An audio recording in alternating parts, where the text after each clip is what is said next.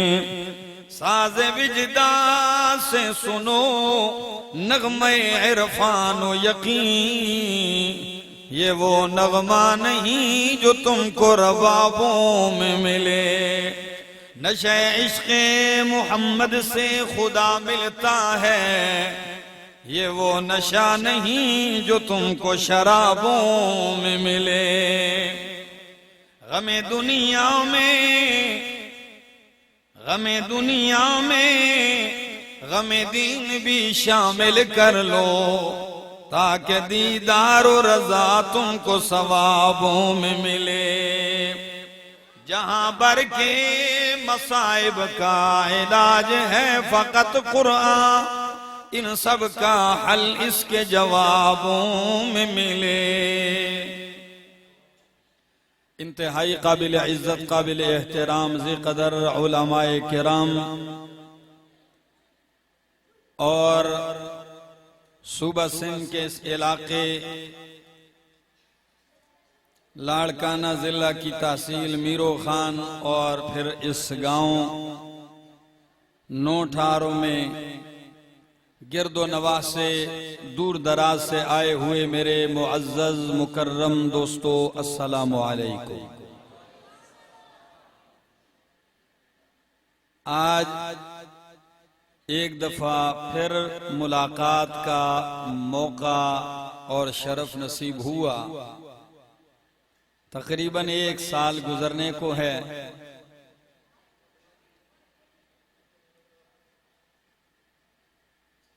मेरे मोहतरम मुकर्रम भाई हिजबुल्लाह तुनियो साहेब और उनकी पूरी टीम, उनकी पुरखुलूस और पुरमहब्बत दावत के ऊपर आपके सामने कुछ कहने का मौका नसीब हुआ है। दुआ गो हूँ अल्लाह की बारगाह में कि अल्लाह मुझे हक सच कह सकने, समझा सकने की तौफीक नसीब फरमाए।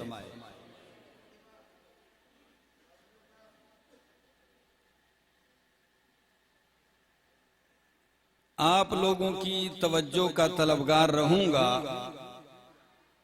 और ये एहसास है कि आपका ये तवील प्रोग्राम असर से शुरू है और अभी इशा के बाद का वक्त है।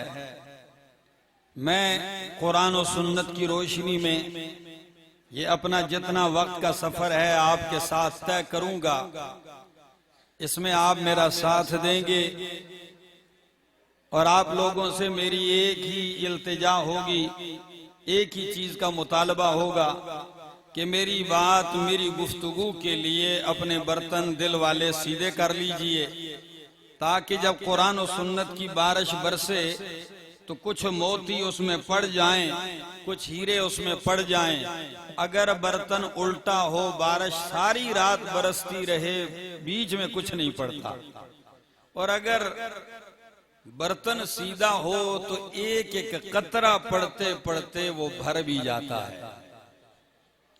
दोस्तों, मैंने आपके सामने कुरान मुकद्दस 14वां पारा सूरह नहल की आयत नंबर 90 तिलावत की है। ये कुरान करीम की 6000 आयात में से जामे तरीन आयत है। मैं कुरान का तालिब इल्म हूं, कुरान का सहारा लेके चलता हूं। कुरान करीम की बाज आयात की अलग अलग खुसूसियात हैं। ये बच्चे ऊपर जो बोल रहे हैं, कोई बड़ा आदमी इनको खामोश कर दे।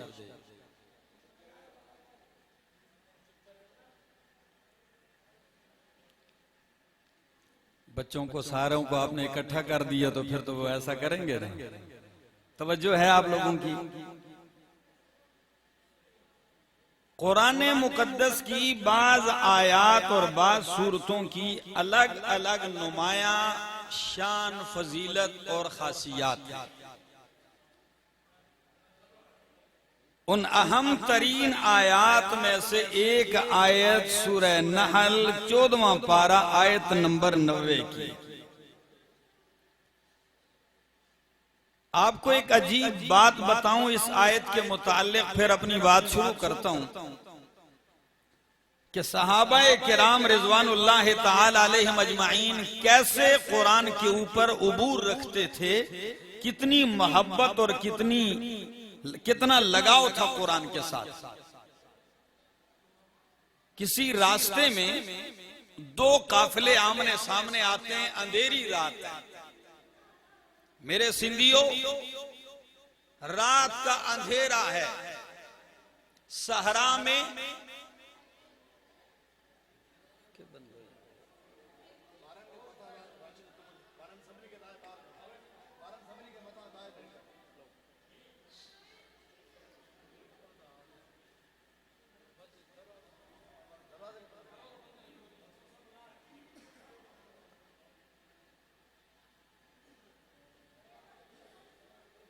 दो काफिले ठहरते हैं सहरा में।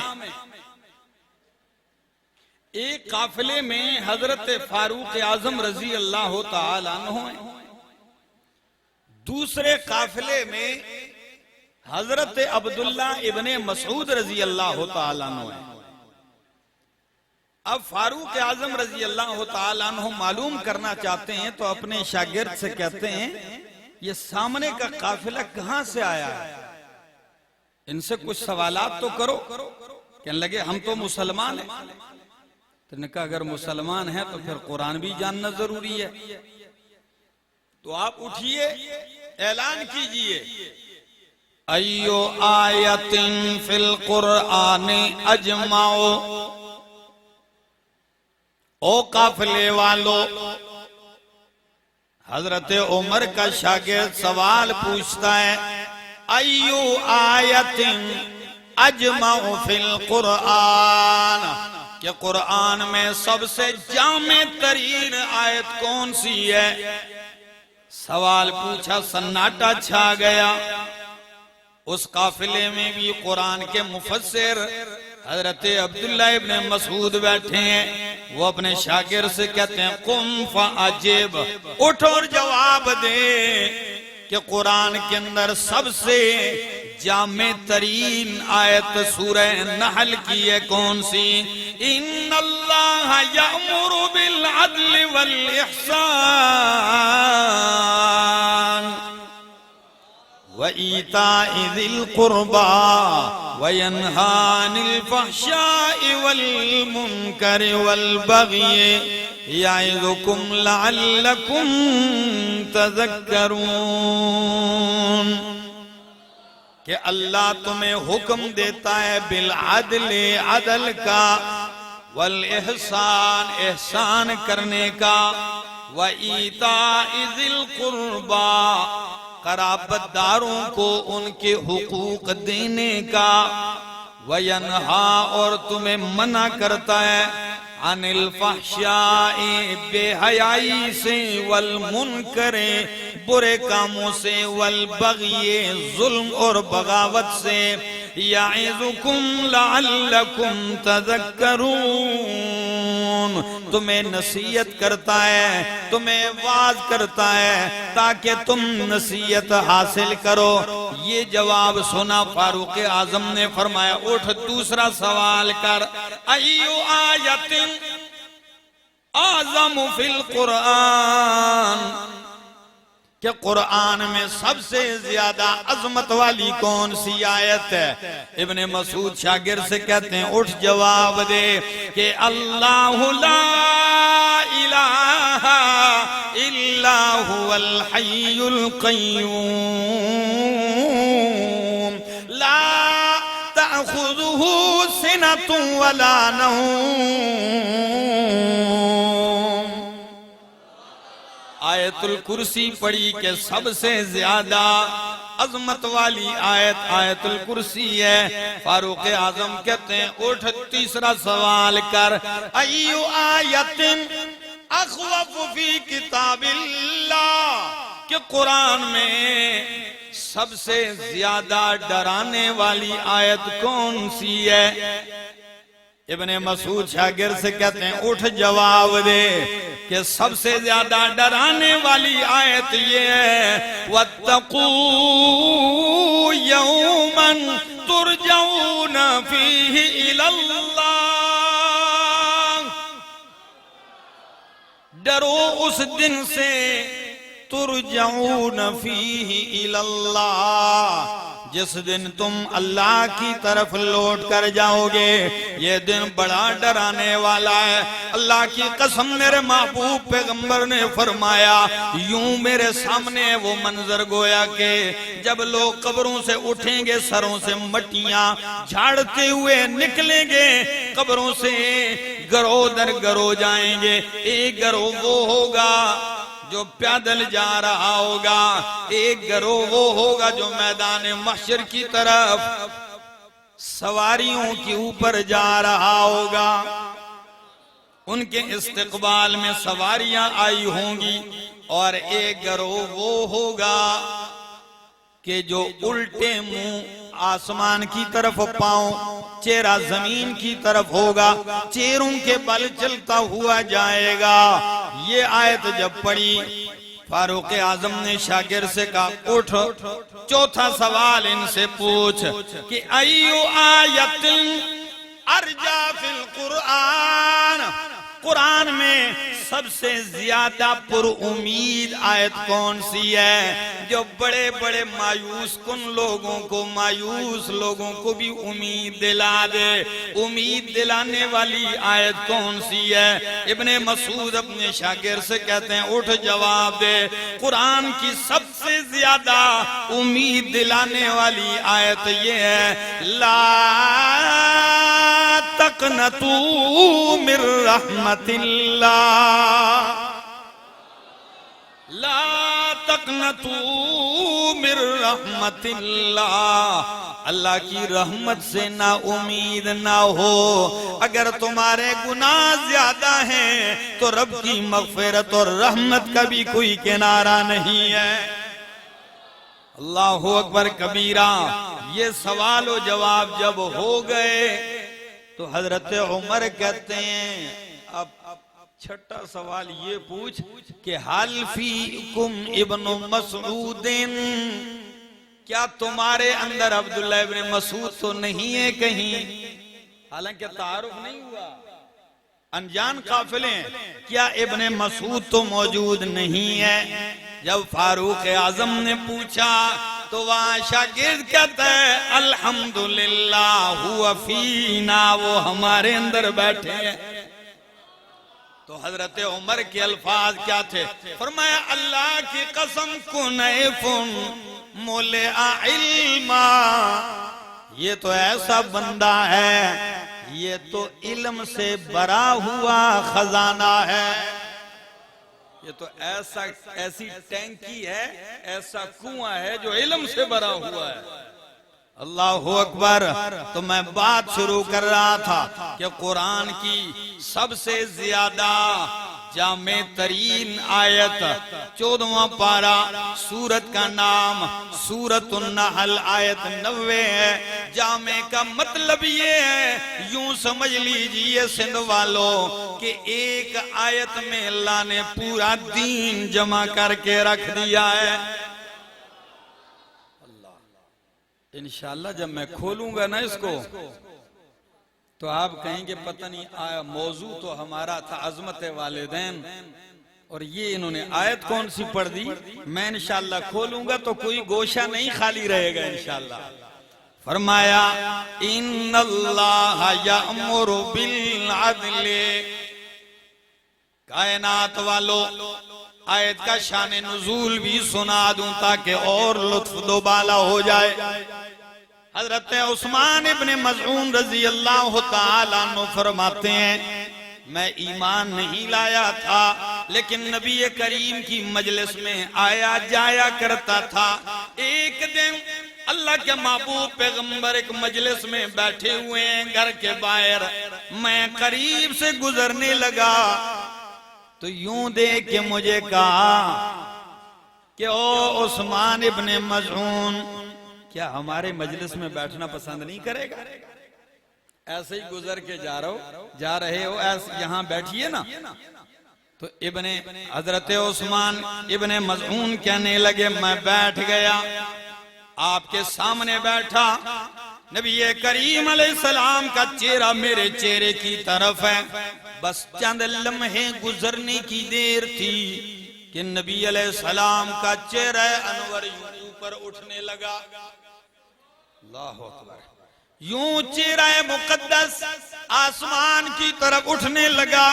मैं आपके चेहरे मुकद्दस को तक रहा हूं, देख रहा हूं। ऊपर जाते जाते आपकी निगाहें फिर ऊपर से एकदम नीचे की तरफ आना शुरू होती हैं।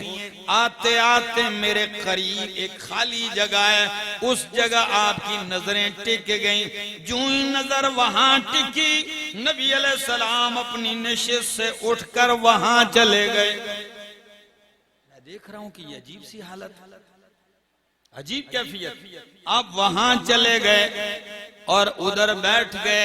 मुझे नजर कुछ नहीं आता, लेकिन नबी अलैहिस्सलाम सर मुबारक क्यों हिला रहे हैं जैसे कोई बंदा समझा रहा हो और आप पूछ रहे हो, कोई कह रहा हो आप सुन रहे हो, समझ रहे हो। ये गुफ्तगू का सिलसिला जारी है। फिर आप यूं तकते तकते निगाहें ऊपर उठती हैं। जब आप उठ के दोबारा अपनी मजलिस में आए, आपके जबीने अत्थर पे पसीना आया हुआ है। मैंने पूछा कि आज तो नजारा मैंने देखा, ये नजारा तो मैंने पहले कभी नहीं देखा, क्या माजरा है? फरमाया उस्मान आज मेरे पास रब का फरिश्ता जिब्रील आया था। कौन आया था? जिब्राईल अमीन आया था। मैंने कहा जी कुछ बता के गया है? कहने लगे हाँ बताया है। मैंने पूछा क्या बताया? फरमाया कुरान की ये आयत लेके आए, इन्नल्लाह यअमुरु बिल अदल वल इहसान व ईताइ दिल कुर्बा व यनहा अनिल फहशाइ वल मुनकर वल बगी यइज़ुकुम लअल्लकुम तज़क्करून। अल्लाह, इतनी शान अजमत वाली आयत है। मैं लफ्जी तर्जमा करता हूं और फिर इसकी तफसीर शुरू करने लगा हूं। इन्नल्लाह यअमुरु बिल अदल, पहला हुक्म, अल्लाह तुम्हें अदल का हुक्म देता है। किसका?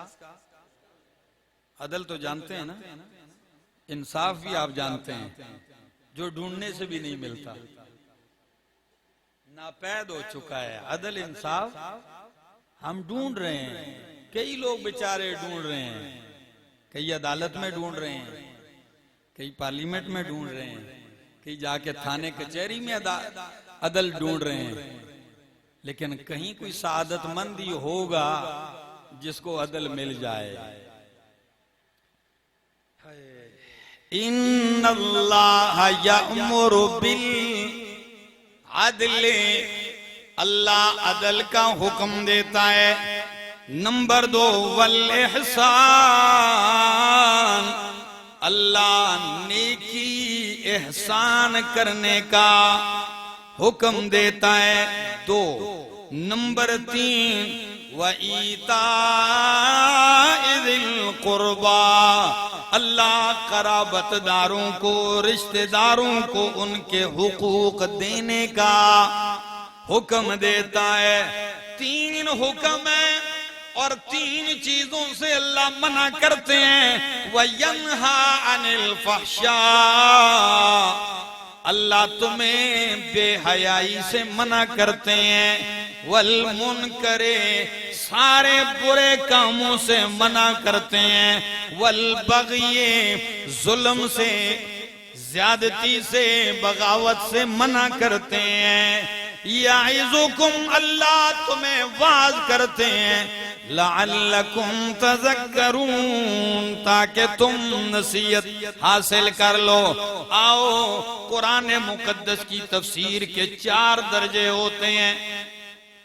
अवाम अगर ना भी समझे इस बात को, समझ जाएंगे इंशाअल्लाह। मैं ऐसे अंदाज में समझाऊंगा कि आप समझ जाएंगे, लेकिन उलमा मेरी बात से लुत्फ अंदोज होंगे। कुरान की तफसीर के 4 दर्जे हैं। कितने दर्जे? तफसीरुल कुरान बिल कुरान, सबसे पहले हम कुरान की तफसीर कुरान ही से करते हैं, ये पहला दर्जा है। सब अब कुरान की तफसीर कुरान से कैसे? यानी कुरान एक जगह मुख्तसर हुक्म देता है तो दूसरे मकाम पे उसकी खुद ही तफसील कर देता है। एक जगह इजमाल होता है तो दूसरे मकाम पे उसे खुल के उसकी वजाहत कर देता है कुरान। दूसरा दर्जा तफसीरुल कुरान बिल हदीस, के कुरान की तफसीर हदीस से, इसलिए कि कुरान के पहले मुफस्सिर खुद इमामुल अंबिया है सल्लल्लाहु अलैहि वसल्लम। कितने हो गए? 2 दर्जे।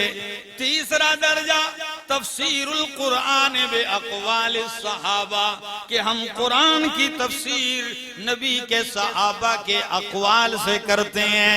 और चौथा दर्जा तफसीरुल कुरान बे अक़वाल ताबिईन, हम कुरान की तफसीर सहाबा को देखने वाले, सहाबा से सीखने वाले ताबीन के अक़वाल से करते हैं। तो मैं कुरान की इस आयत की तफसील पहले दर्जे खुद रब के कुरान से करता हूँ। कुरान क्या कहता है?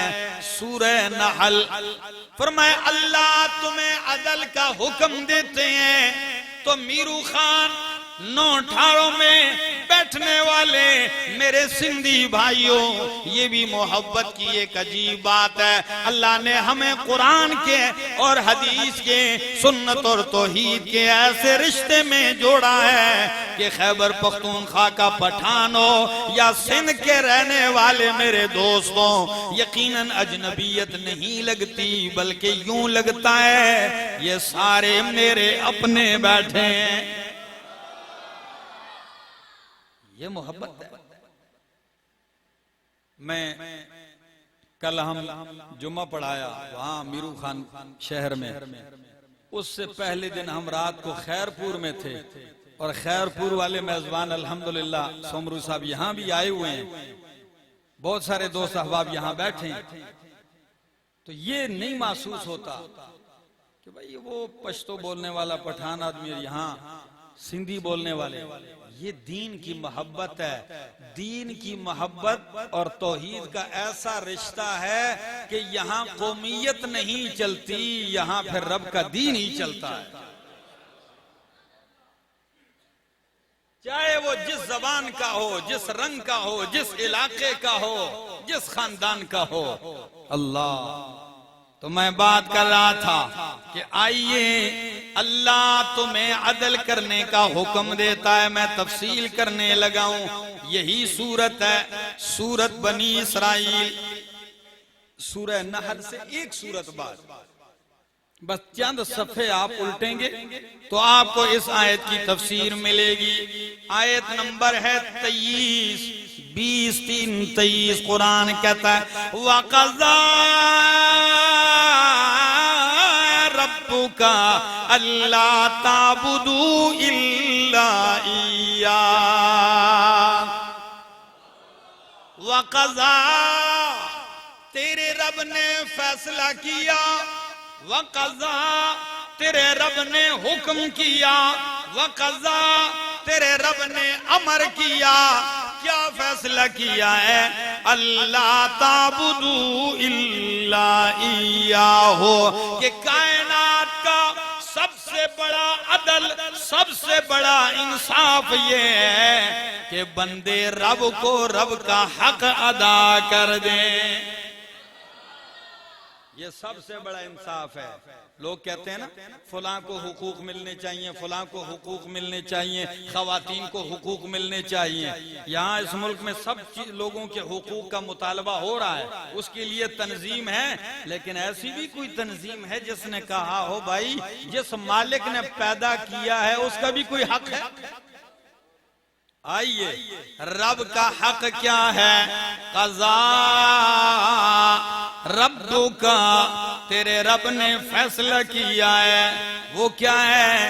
अल्लाह ताबुदू इल्ला इय्याहु, कि तुम इबादत ना करो, बंदगी ना करो, इल्ला इय्याहु, मगर उसी की बंदगी करो। बंदगी किसकी करनी है? इबादत किसकी करनी है? अल्लाह ही की करनी है। रब की बंदगी में रब का कोई शरीक नहीं है। सर रब के सामने झुकना चाहिए। किसके सामने? जिस रब ने पैदा किया है उसी के सामने सजदा रेज़ियां होनी चाहिए। रब के सिवा किसी के सामने सर नहीं झुकाना चाहिए। हाँ, मांगना है तो किससे मांगना है?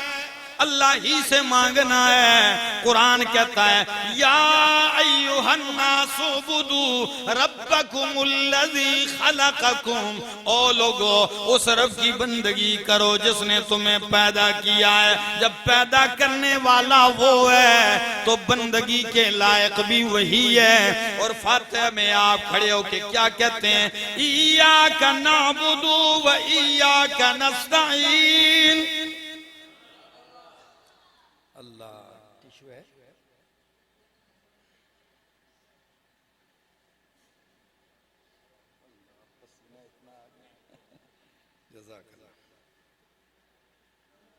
पंखा नहीं लगा, पसीना आएगा तो मैं कुछ कहूंगा। तवज्जो है? तो मैं बात कर रहा था कि रब का हक है, बंदगी उसी की करनी है। यही इकरार इय्याका नअबुदु व इय्याका नस्तईन। अल्लाह हम इबादत बंदगी खास तेरी ही करते हैं और मदद भी खास तुझ ही से मांगते हैं। तो अगर लोगों तकरीर में इय्याका नाबुदु व इय्याका नस्तईन पढ़ता जाए, फिर जहां कोई ऊंची नीची जगह देखे तो सजदे भी शुरू कर दे। मेरे दोस्तों, इय्याका नाबुदु व इय्याका नस्तईन का मतलब हमसे समझो तो सही।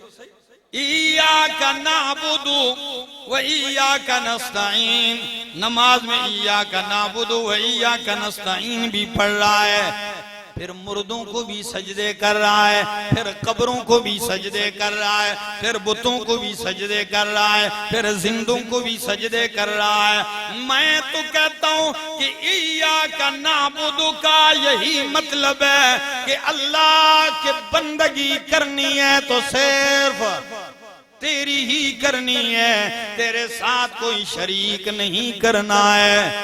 ये एक अजीब बात है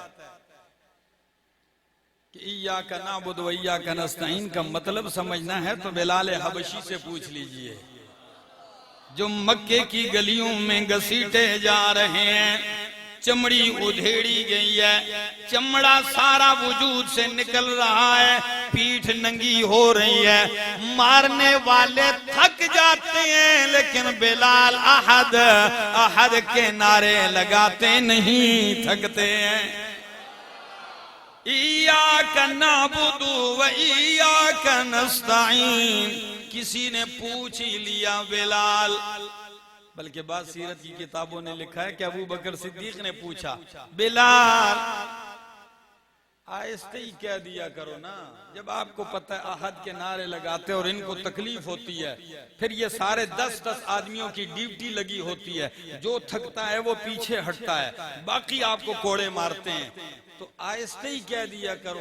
कहने लगे चलो कल से आहिस्ता कहूं।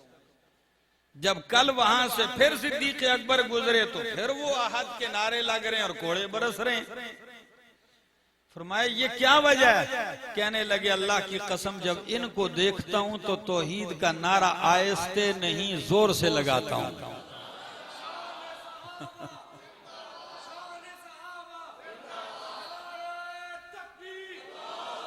इन्हें देखता हूं तो फिर निकलता है, नारा जुबान से पे आ ही जाता है। फरमाया फिर ये तकलीफ कैसे बर्दाश्त कर लेते हो? सीने पे पत्थर हैं, क्या है, और जून जुलाई की गर्मी है, अरब की तपती हुई रेत है, सूरज के सामने है, फिर कैसे बर्दाश्त कर लेते हो? तकलीफ नहीं होती क्या? कहने लगे तकलीफ तो होती है, लेकिन जब ये मारते हैं मैं अहद का नारा लगाता हूं, अल्लाह मेरी तकलीफ को लज्जत और राहत में बदल देते हैं। क्या बात! किसी शायर ने क्या ही खूब कहा कि तलखी अय्याम को, अय्याम की तलखी को भी तू हंस के पी जाए नासिर, के दर्द को सहने में भी कुदरत ने मजा रखा है। वो हर दर्द नहीं, वो यही दर्द था। हाँ, मत क्या आप वो दूसरा दर्द समझ लें, वो यही दर्द था कि मारने वाला थकता है, लेकिन अहद के नारे तो कज़ा रब्बुका अल्लाह ताबुदू इल्ला इय्याहू, रब ही की इबादत करनी है। ये पहला अदब। नंबर 2, कुरान कहता है वबिल वालिदैनि इहसाना। सूरह नहल की आयत में पहला इन्नल्लाह यअमुरु बिल अदलि वल एहसान, दूसरे नंबर पे एहसान, तो यहाँ एहसान का माना करने लगा हूं। फरमाया वबिल वालिदैनि इहसाना, अगर तूने एहसान ही करना है, नेकी करनी है, तो तेरी नेकी और एहसान का सबसे पहला मुस्तहिक तेरा वालिद है। तेरी माँ है, तेरा बाप है। व बिल वालिदैने एहसाना, एहसान ही करना है तो वालिदैन पे एहसान कीजिए, उनके साथ नेकी कीजिए। ये नहीं कि अगर बाप बूढ़ा है तो फिर कीजिए, जवान हो तो नहीं। कुरान कहता है इम्मा यबलुगन्ना इंदकल किबरा, अगर माँ बाप में से कोई एक बुढ़ापे को पहुंच जाए, अहदुहुमा औ किलाहुमा, एक या दोनों, बाप बूढ़ा हो गया या माँ बूढ़ी हो गई, फरमाया फला तकुल लहुमा उफ़्फ़िन, बाकी बातें तो छोड़िए, फला तकुल लहुमा उफ़्फ़िन, उफ तक भी नहीं कहना। सिंधी जबान में उफ का माना तो मुझे नहीं आता, लेकिन हमारे यहाँ इसको हम अपने मुहावरे में यूं कहते हैं कि माँ बाप अगर ऐसी बात कर भी दे तो हूं तक भी ना कहो। जिस तरह बच्चा जब जवानी चढ़ता है, माँ बाप कुछ कहते हैं हूं करता है ना गुस्से में आके, तो हूं भी नहीं करनी। फला तकुल लहुमा उफ़्फ़िन वला तनहरहुमा, माँ बाप को झिड़कना भी नहीं है। कभी ख्याल किया है व बिल वालिदैनि इहसाना, वालिदैन के साथ एहसान कीजिए। एक दिन ऐसा था, कुरान ने आपको एहसान याद भी ऐसे दिलाया है, फरमाया वख्फिज़ लहुमा जनाहज़्ज़ुल्लि मिनर रहमा, तुम माँ बाप के सामने प्यार मोहब्बत और शफकत के बाजू झुकाए रख, सीना नहीं निकाल। उनके सामने प्यार, नरमी, रहमदिली, शफकत की वजह से अपने बाजू उनके सामने झुकाए रख। और जब खलवतों में हो तो उनके लिए दुआएं किया कर।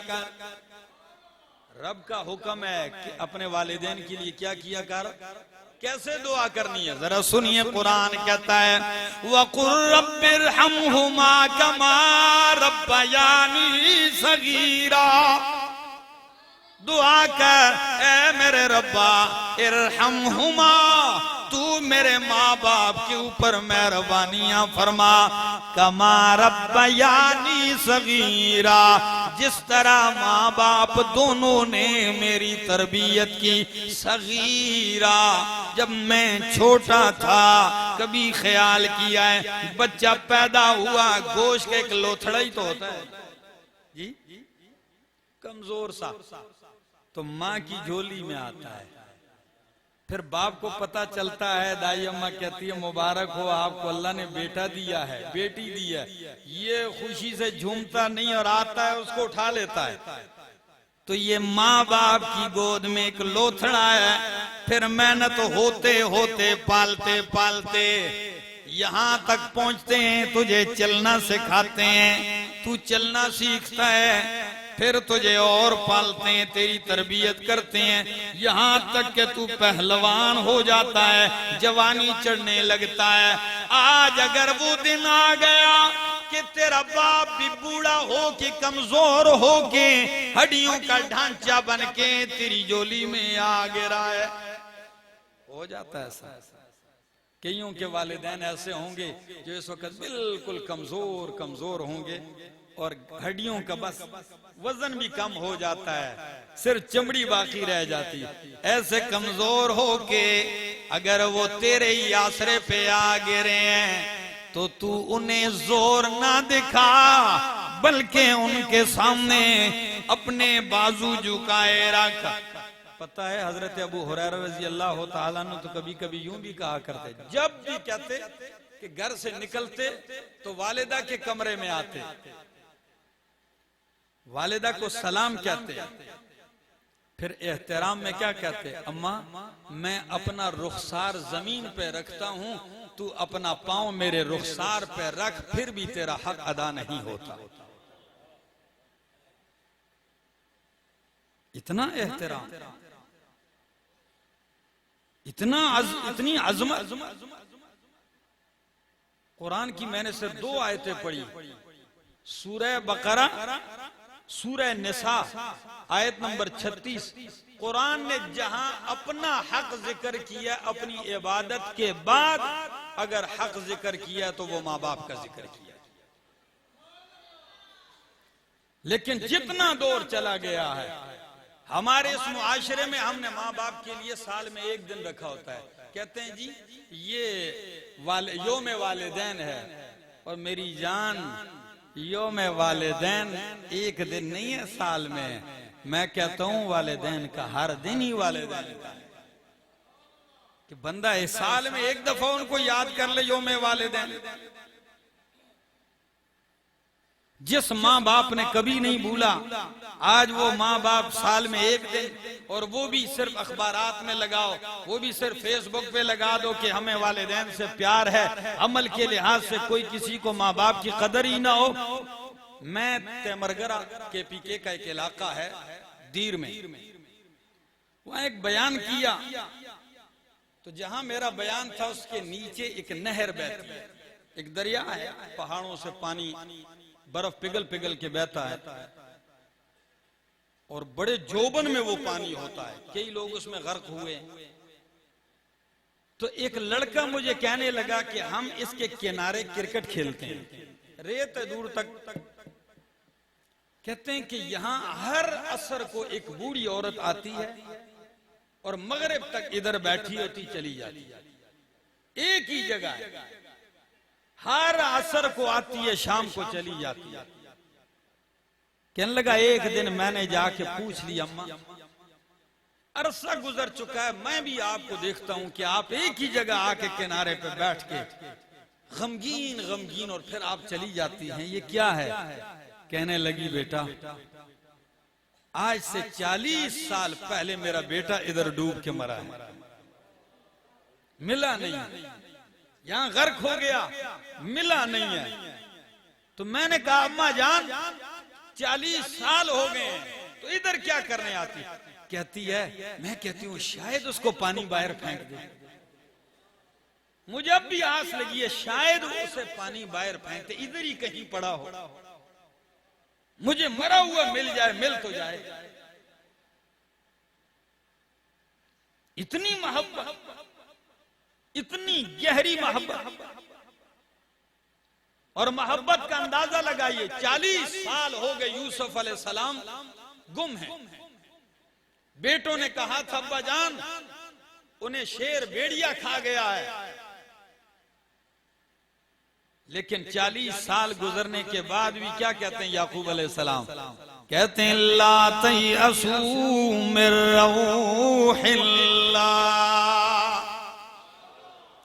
ओ मेरे बेटो ला तयअसू मिर रऊहिल्लाह, अल्लाह की रहमत से मायूस होने की गुंजाइश नहीं है। 40 साल के अरसे को देखता हूं तो दिल कहता है यूसुफ नहीं है, लेकिन जब रब की रहमत की तरफ नजर करता हूं तो दिल कहता है कि तेरी यूसुफ का एक बाल भी जाया नहीं हुआ है।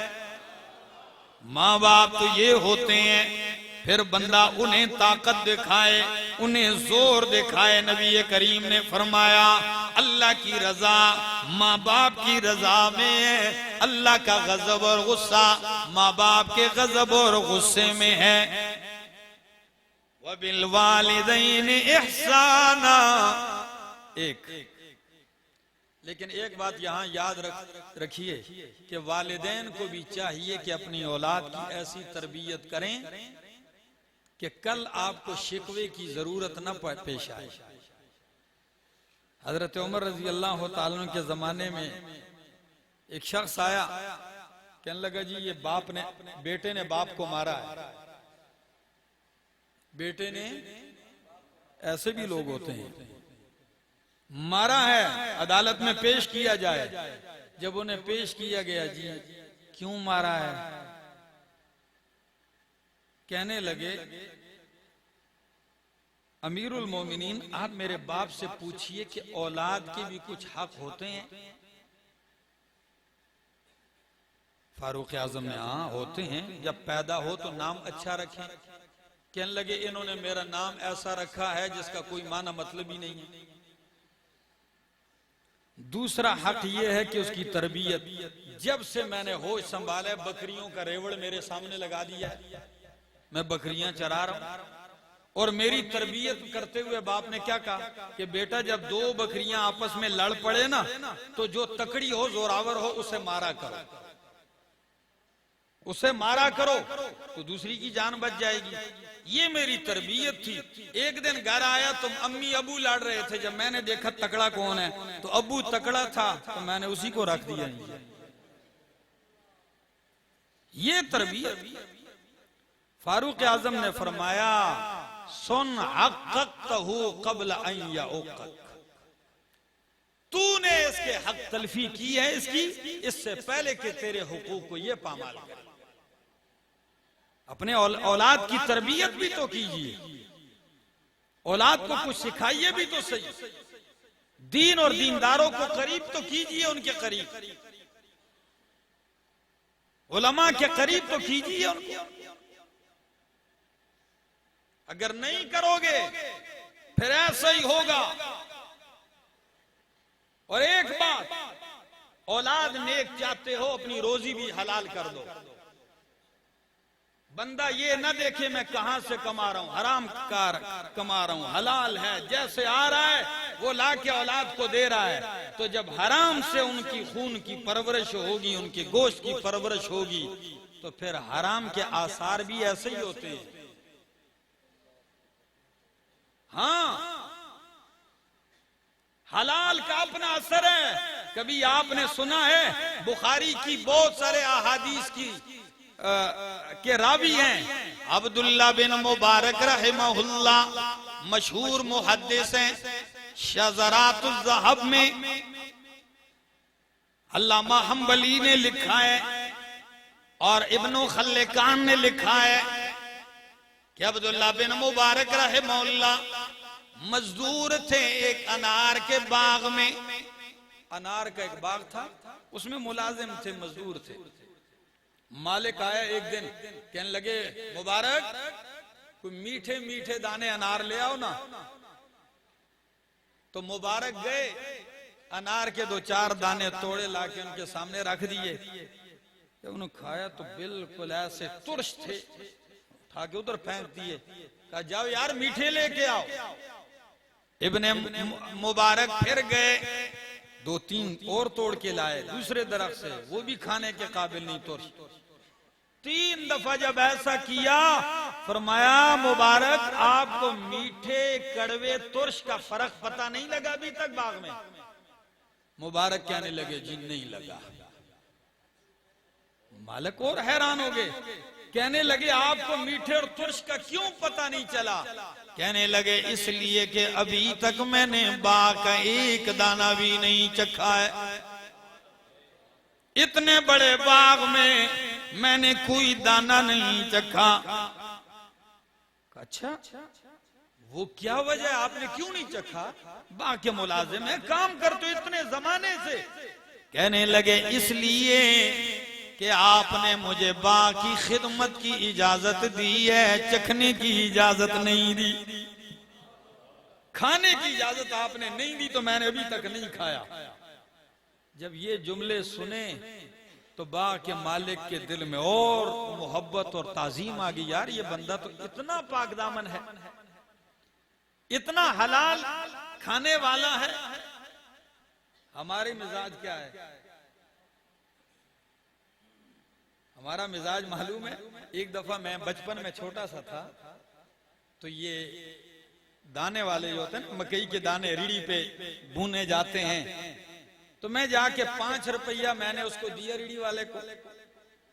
मैंने कहा यार गरम गरम दाने मुझे चाहिए मकई के।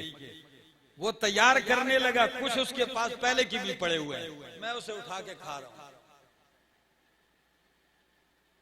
जब तक वो पकेंगे मैं खड़ा खड़ा वो भी खा रहा हूं। मुझे पता नहीं था कि मेरे वालिद से भी दूर खड़े मुझे देख रहे हैं।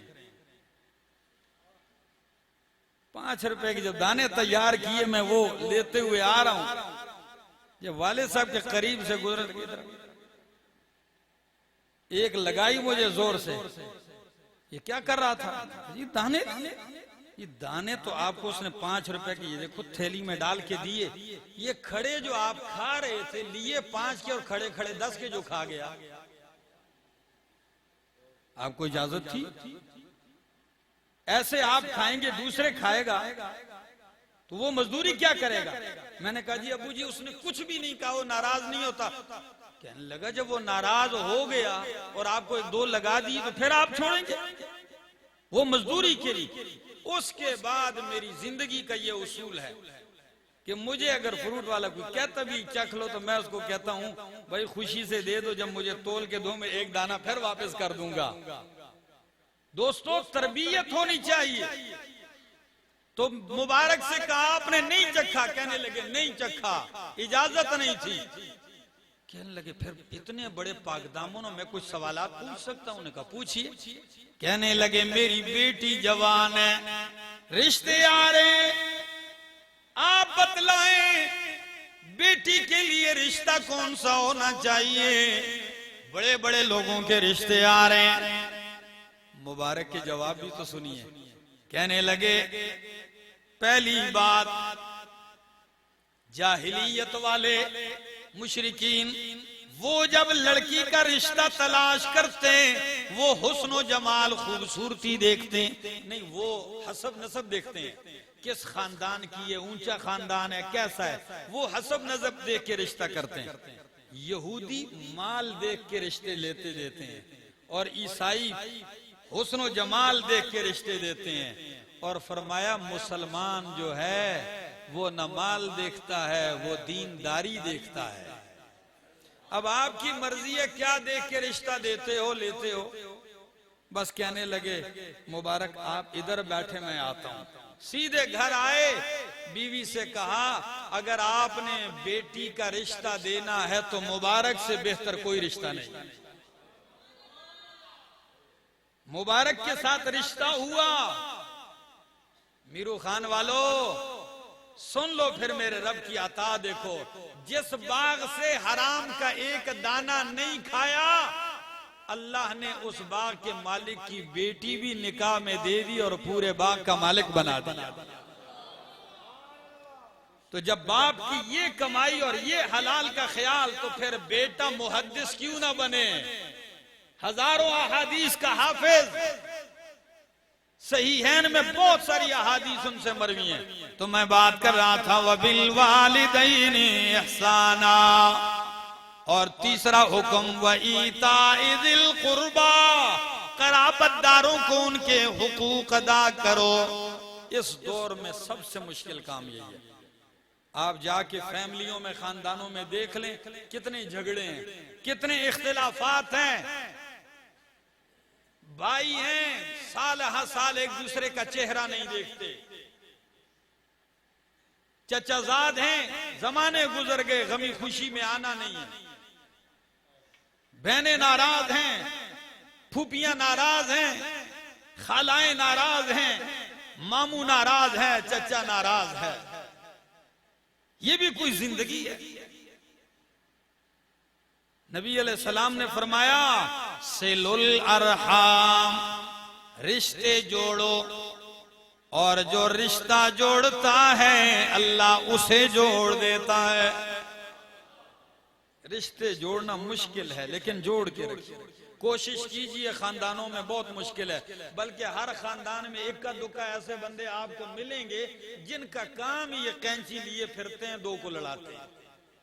ये हर बरादरी में 1-2 बंदे ऐसे होते हैं, मर्दों में भी और औरतों में भी, जिनका काम ही ये होता है कि किसी तरह बस 2 बंदे जुड़ ना सके आपस में।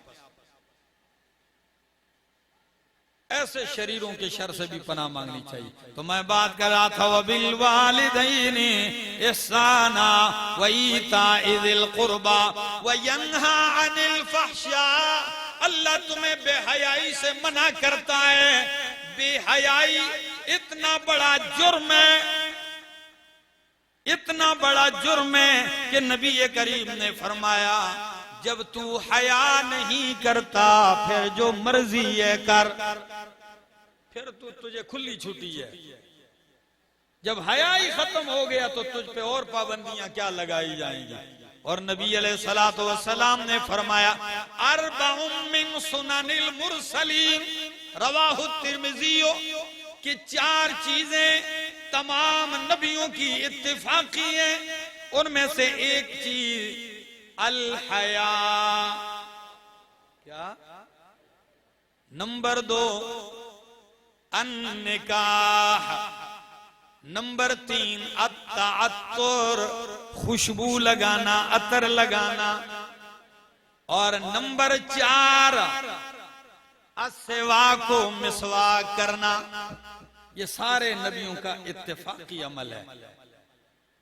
हया, निकाह और खुशबू लगाना, अतर का इस्तेमाल करना, ये तमाम नबियों का इत्तेफाकी है। और मेरे नबी को तो अतर इतनी पसंद थी कि खुशबू को तो आप बहुत ज्यादा पसंद करते थे, और खुशबू की निस्बत आपसे इतनी हो गई थी कि आपके पसीने से वो खुशबू जाया करती थी जो मुश्को अंबर में भी नहीं होती। सही बुखारी की हदीस है, नबी अलैहिस्सलाम के सहाबा फरमाते हैं कि नबी अलैहिस्सलाम जिस गली से गुजर जाते हम खुशबू से मालूम कर लेते थे कि नबी अलैहिस्सलाम गुजरे हैं। इतना मुअत्तर। मेरे दोस्तों, मैंने बड़ी तफसील से आपके सामने गुफ्तगू की है, दीगर उलमाए किराम के बयानात भी आपने सुने हैं। मैं अपनी बात को यहीं समेटना चाहता हूँ, और अगर जिंदगी ने वफा की मौका मिला फिर आएंगे, गुफ्तगू करेंगे तफसील से। अल्लाह मुझे अमल करने की तौफीक अता फरमाए, और आप लोगों को भी अल्लाह अमल की तौफीक अता फरमाए। अल्लाह हम सबको अपने वालिदैन के लिए आंखों की ठंडक बना दे और उन्हें सुकून और राहत पहुंचाने वाला बनाए।